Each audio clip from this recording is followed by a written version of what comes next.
Hello, welcome back to my channel. I'm doing another video because I'm gonna do one every single day until I'm famous or some shit. I don't know. But so instead of talking about current events on this video, I'm gonna talk part 2 of conversion therapy stories. So I had explained in my previous video how it all started. I had to figure it out and blah blah blah, and it sucked. But beyond just torturing me and making me hate myself, there was things that tried to cure me. And there were two main avenues that this happened. Three. There was violence, there was humiliation, and then there was retraining. And so I think I'll go into the humiliation part right now, because that I remember it the most, and I talked about it most openly to my friends about those things, but I never told them why those things were happening, and I played it off as a joke. So when I was young, my mom used to be was like my dad. They were party animals and very alcoholic and things like that. But then my mom got saved, as they call it, saved by Jesus. And that was a weird circumstance. How that happened was I was playing in the road when I was like, who knows, a toddler, right? And a blue school bus pulls up. I live out in the middle of the country, by the way. Like, it's desolate. Like Defiance, Ohio, and I lived only in a county, not even like very, very sparsely populated. And this church called Agape Lighthouse, you can look it up. They are charged with. They had all sorts of issues later on. They stopped and they're like, your kid's playing on the road. What's going on? We must hit them. And so they talked my mom into taking me to church, and for her to come. And so she got all saved, and she quit drinking, and it was really good. Like, she did quit drinking, and that was amazing. Like, she had a very self-destructive life before that. And we were what's called charismatic Pentecostal. And one of the beliefs of that faith is that every ailment, every bad behavior, every sickness, whatever, it has a demon. Like the demon of alcohol, or the demon of tobacco, the demon of addiction is the broader one. And so I would have to and you could exercise, like exorcism. It's not like the Catholic version where but they do all those things. Like I got anointed with oils. But so mine was the demon of confusion, because I didn't know what sex I was, apparently. Like, that was, why are you acting like a girl? You're not a girl. And it became a big thing. So they just kept impressing upon me that I'm a confused kid who doesn't know how to behave, doesn't know what gender I am, and they need to correct me. So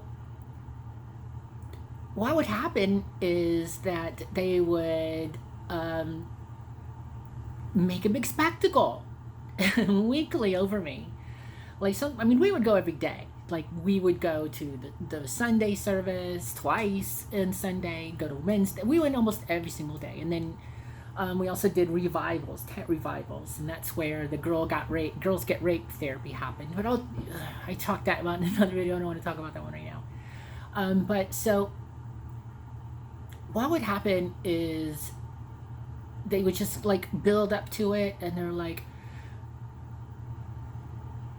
the demon of confusion is so evil. It could make you believe horrible things. And, for example, check this child out. Do you think Jesus, anyone do the Jesus makes mistakes? Of course not. And that was more like one-on-one, they would do that. But in public, they would just go, this kid has the demon of confusion, and they would go, I rebuke you, David. And they were talking to me. Like, keep in mind, I was just being myself. Like, this was very hurtful stuff. I'm like, oh, you didn't know how to explain, that you're calling me a demon. And so what would happen would be that they would just kind of mock me, and people would laugh. It was a big group event. Like, we were in the church, right? This is part of the service of the church. I wasn't in the little kids classes I'd have to go to the adult church to be humiliated by the adults for being myself. And and so they would just it's harder to break down what it is because I don't want to remember.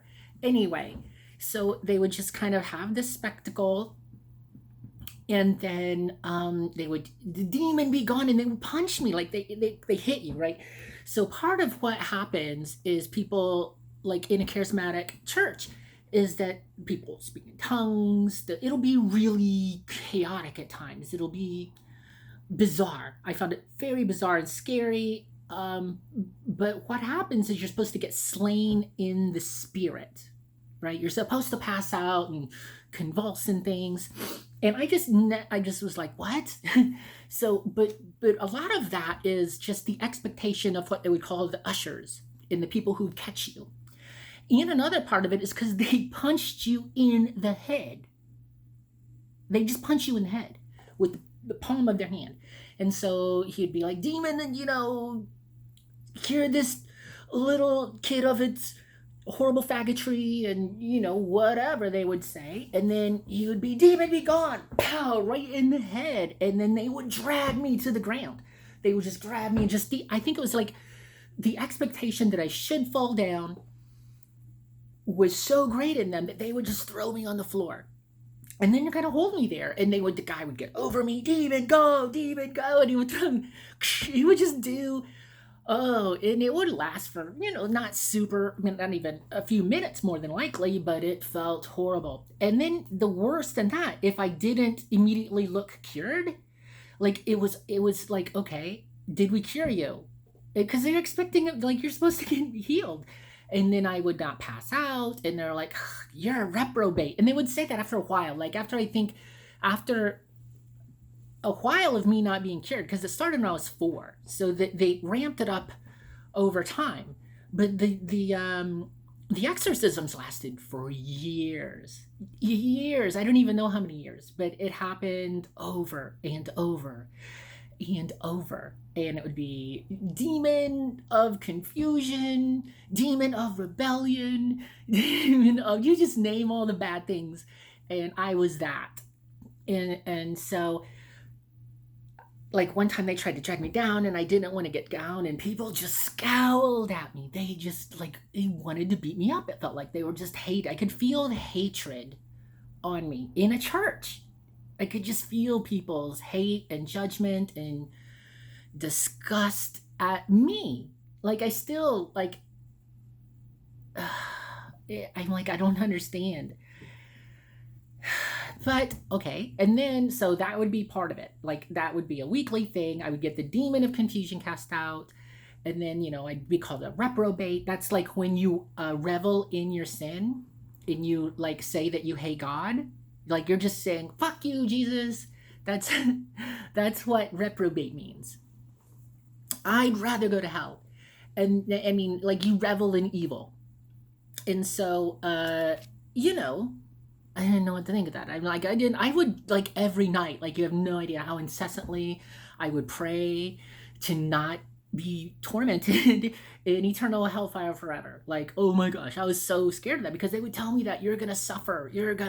Like, you know what being burned with a cigarette feels like? They didn't do that, by the way. I mean, I burnt myself on things, but they're like, it's gonna be all over your body, and they're just telling me these things. It was horrible. But anyway, so those were parts of it. Like that was the setup. So every time I would go, and they would just break me down and just destroy my personality and just make me know that I was hated. And then I would have to go to classes.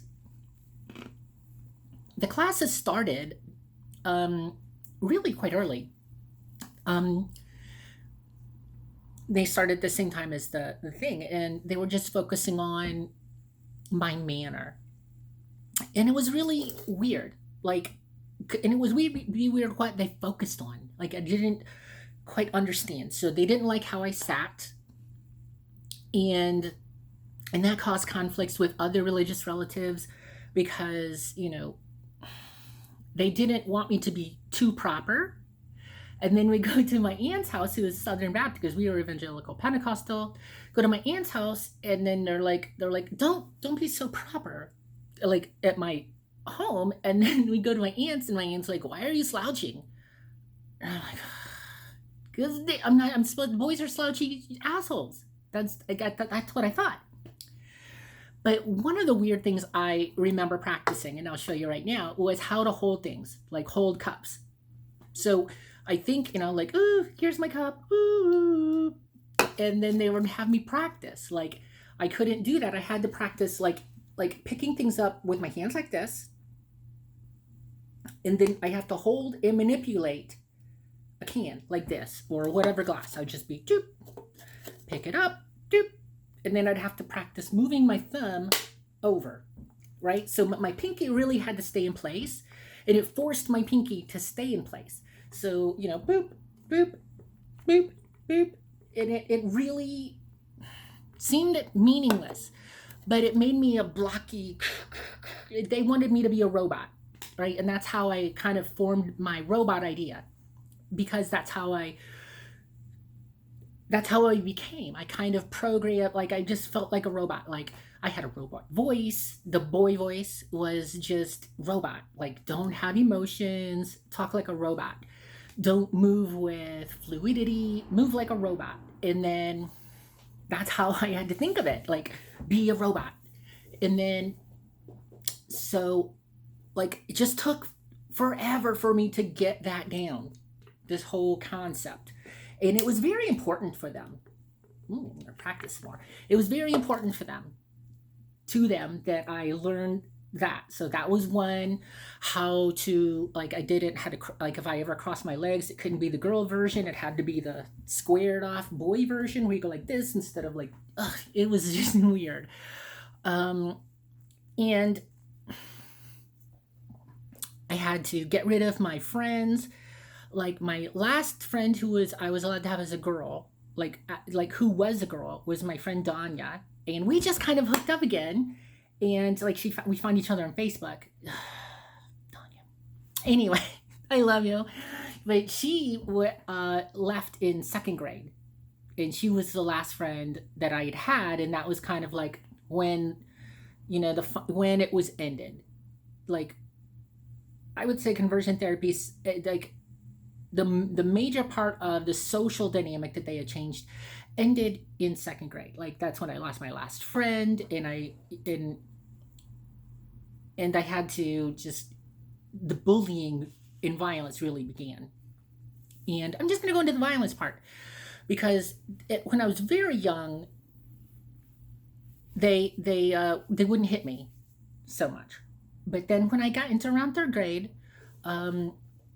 my mom would take me to go fight my cousins. And that was kind of a weekly thing, and I was still doing. Right, I got so fat. This is when I got so fat, because it was brutal. So I would have to go fight my cousin Dan.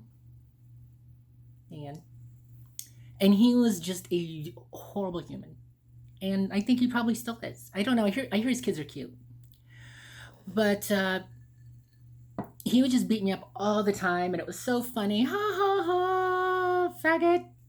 And then I would go, have to go fight my mom's family. And there were a couple, like, what was his name? Joey. And their name was Joey. So Joey, he was, anyway, he would just beat me up all the time. He was just like, he thought it was so funny, because they didn't have the pretense of being nice people. Although I'm going to try and find my mom's family again. And that lasted for a few years. And I don't know if I handled that right, because I would not fight back. I would just let them beat me up, because I didn't like violence. I still don't like violence. I believed in Jesus. And you're not supposed to do violence to people. You're not. I didn't want to go to hell. Right? They convinced me that Jesus is real, and that bad people go to hell. So I would just go get beat up. That's it. And I had no security, and it was random. It was just a constant state of high anxiety. High anxiety at home, high anxiety to go to church, go visit families to get beat up and get made fun of. And then, like, another thing, because I started getting fat, I had, like, boobs.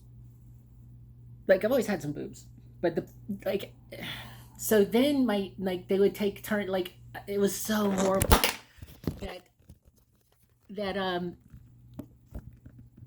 what they would do is they would make me take my shirt off and like have boobs, and then have all my family point and laugh at my boobs. And my cousin, he loved to grab them. The one who beat me up, Dan, he just loved playing with my boobs, and it was the grossest feeling ever. Like always gross. It just felt so gross. He would grab them so hard and just squeeze my boobs. Ugh. Ha! You're a piece of shit, Dan. Also, that's it. I'm gonna tell another story about this some other time. But those things lasted until, I don't know, until he left to go to college. And that, I mean, yeah, it lasted until he left for college. And then I was in high school by that point, and I had totally, changed. And he's the one who, anyway, it's not about hating that person. But that's just one story. Like, that's two of the things, like the violence and the demons being cast out, being repetitive every weekly things. And that was after, those started right around after like a year or so, a couple of years of the picture therapy. So the picture therapy went on, and then it was light demon being cast out, and then it became the more violent demon being cast out, where they would really hit me, throw me on the ground, make it a humiliating spectacle in the church. And so after I got a little bit older, I think, who knows, probably around first or second grade. I don't even know. It's hard. Time back then is different. And so that's how that happened. There were other therapies, and I'll cover them in the future. Again, if you have any questions or comments, please leave them. And I'll try to figure out linking things in the description and practice YouTube. But I'm sorry, I only have this Galaxy Note 9, and I really don't know how to use it. So thank you so much for watching my video. I really love you, and I hope it can help people. And at least just, it's mostly about me and getting this off my chest. I love you so much, everyone. Bye.